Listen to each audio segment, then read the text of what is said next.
Lesson 6: The Mysterious Neighbor. Hello everyone, I hope you all are well. Today we are going to read and understand a new chapter. The name of the chapter is The Mysterious Neighbor, written by Sigrun Srivastava. Please open page number 96 and let's read and understand this interesting story. One day, a group of boys discuss the strange man of a poorly maintained bungalow next door with broken windows and stained walls.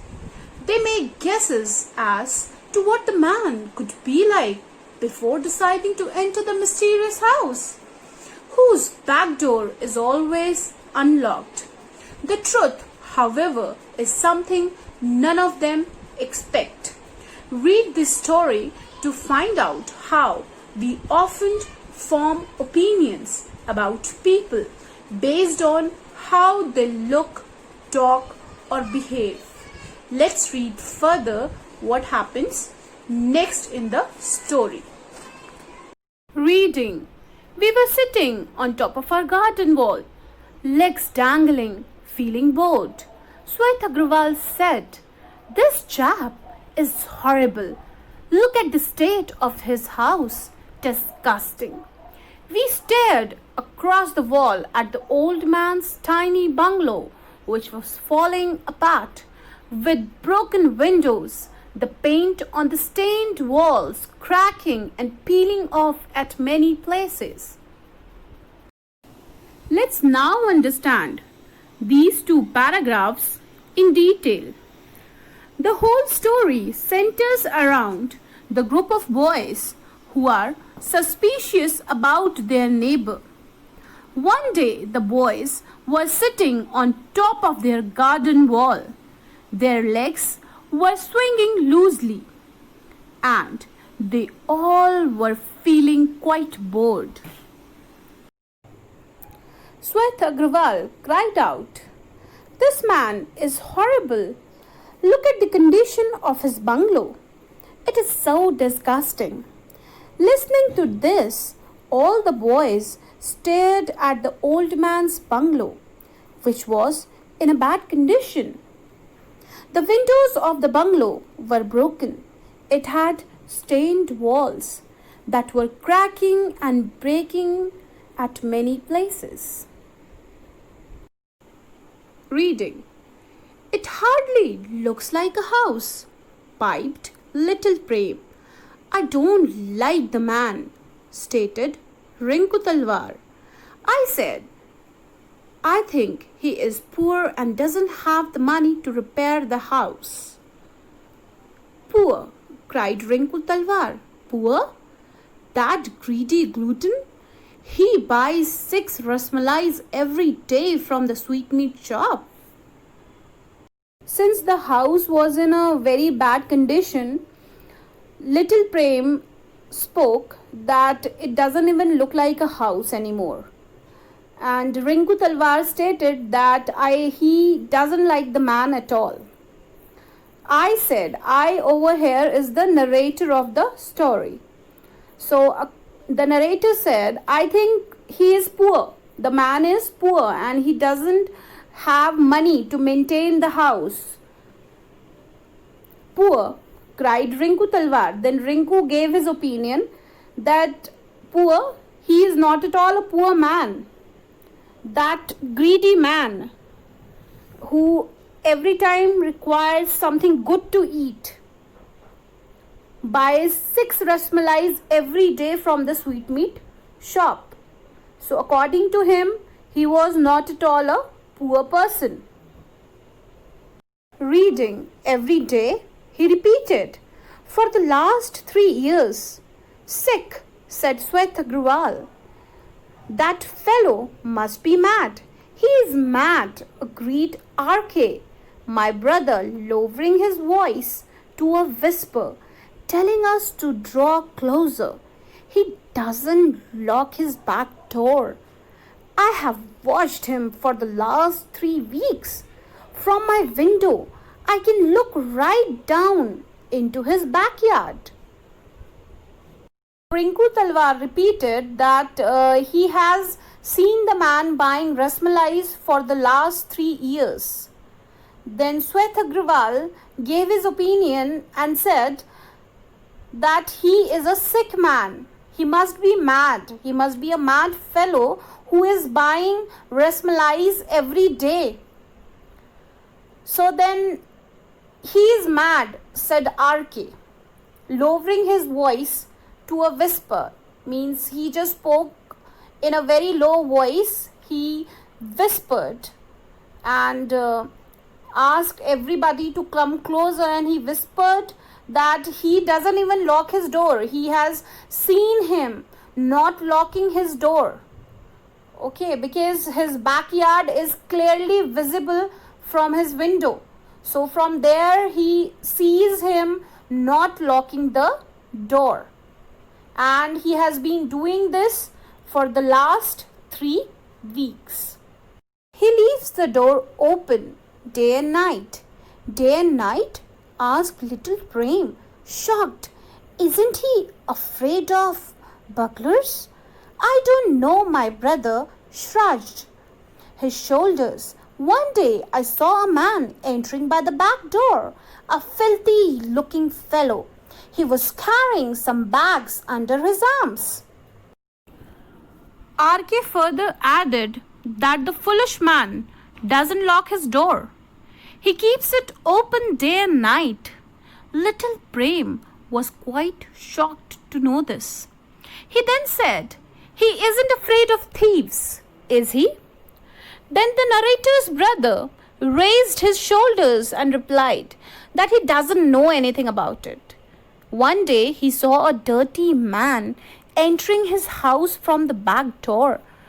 The man was carrying few bags with him. Reading.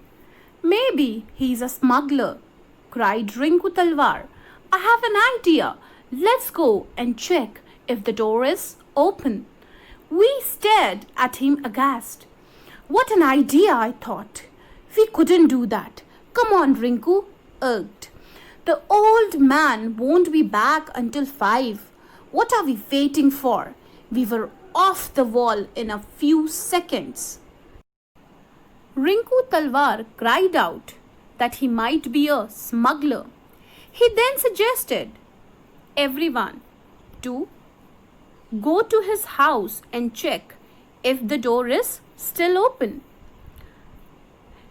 They all stared at him shockingly. They means the boys. The boys all stared at him shockingly. They liked the idea but were afraid to do it. Then Rinku encouraged the boys and said, the man won't be back until 5. Listening to this, they all agreed and within a few seconds reached his house. We strolled over to the old man's gate, casually, so casually. Rinku whistled and still whistling, looking suspiciously around him, tried the lock, pushed the gate open and entered. The others followed and so did I. We fleeted past the side wall, past the silent house. Not a sound could be heard except our fleeting footsteps on the cemented ground, and there was the back door. In this paragraph, we will understand what did the boys do after reaching the old man's house. After reaching the old man's house, the boys walked in a very relaxed way because they all knew that there was no one in the house. However, Rinku was very alert.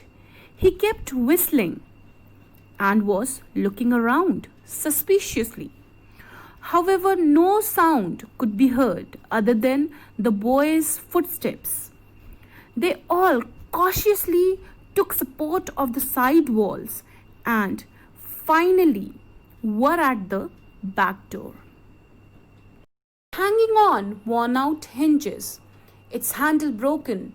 Rinku Talwar pushed the door slightly, a little harder, then maybe too hard, for suddenly the door sprang open and he stumbled inside the house.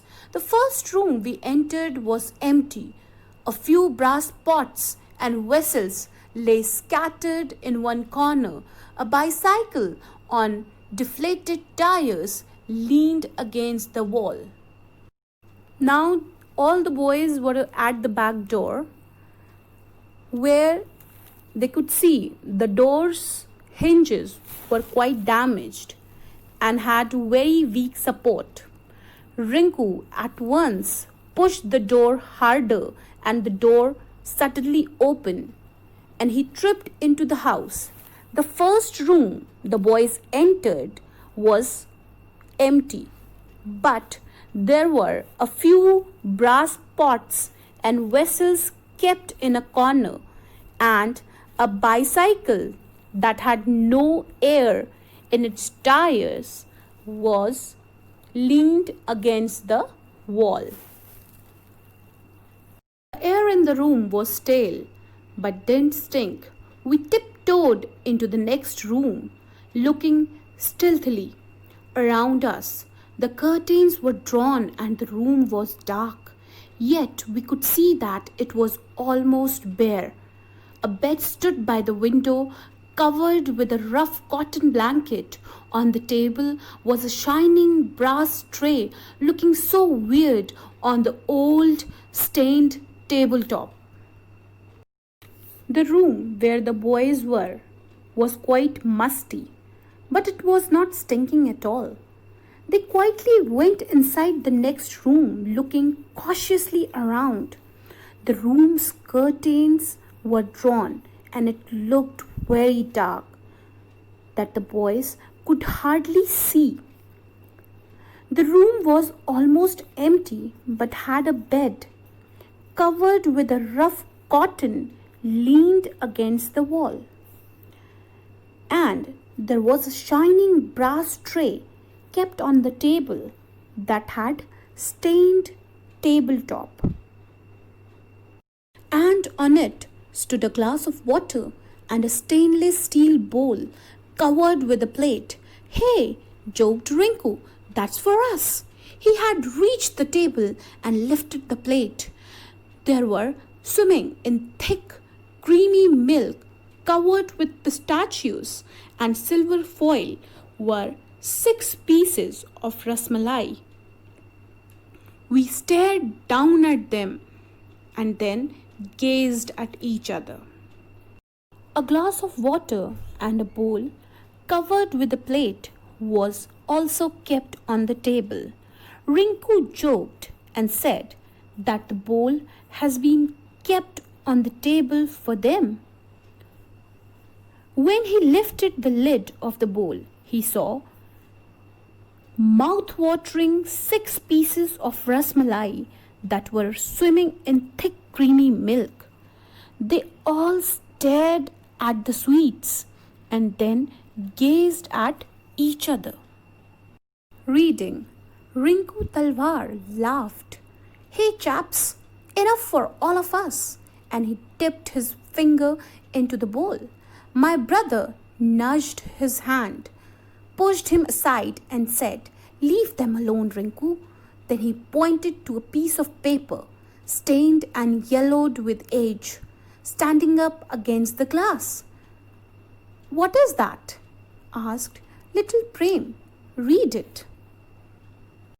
Rinku Talwar was amazed to see the sweets. He dipped his finger into the bowl. My brother stopped Rinku and pushed him aside and instructed not to touch them. He then pointed out an old paper that was standing up against the glass. Then little Prem asked my brother to read. Brother picked it up and began to read. "Shyam, my boy." My brother paused, looked at us questioningly, surprised. "Shyam, son?" He started once again. You might come back today. I know you will. There is your bed ready and some rasmalais waiting for you. I know they are your favorite sweets. Don't ever leave me again, son. His brother began to read the letter. He was surprised to read that the letter was written by the old man to his son, who had left him and went. And the poor man had been waiting for the boy to come. The old man had a hope that his son would come today and sleep on his bed.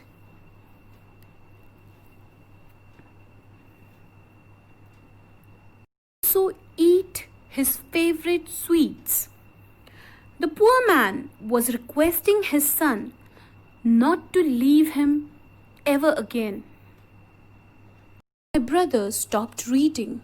He swallowed and just couldn't read on. He finally did. There was a cry in his voice. I'm so lonely without you. No one spoke. All of us stood motionless, avoiding each other's eyes. Suddenly from behind me I heard a whimper as little Prem began to cry. The narrator's brother stopped reading the letter, since he was quite sad after reading it. He somehow gathered courage and read further. The poor man had written that he was so lonely without his son. No one spoke. They all stood motionless, and suddenly I heard that little Prem started crying. Reading, we walked over to the old man's house in the evening. We knocked at the front door and waited. Finally, the door opened and the old man appeared, frowning down at us. He hadn't shaved that day, and his grey, hollow face was deeply lined. Excuse us, please, said my brother hesitantly. We have come to invite you to join us for dinner tonight. On the same day in the evening, the boys went to the old man's house to invite him to have dinner with them. The old man looked very old. The deep lines were clearly visible on his face, and he hadn't shaved that day. Just a few neighbors, you know. We live right next door. Me? Asked the old man, surprised, and a bit of color rushed to his cheeks. Me? But I don't know anybody here. That's why it is time you got to know us, returned my brother with a faint smile. The boys introduced themselves to the old man. They told him that they lived right next door. The old man was surprised to be invited by the unknown boys, as he was never in touch with anyone in his neighborhood. The narrator's brother said with a slight smile on his face that it was time they all should start knowing each other. And we would like to get to know you too, wouldn't we? He turned to us and we cried in unison, yes, we would. Yes, we would. Sigrun Srivastava. The Mysterious Neighbour. A story written by Sigrun Srivastava. Thanks for watching.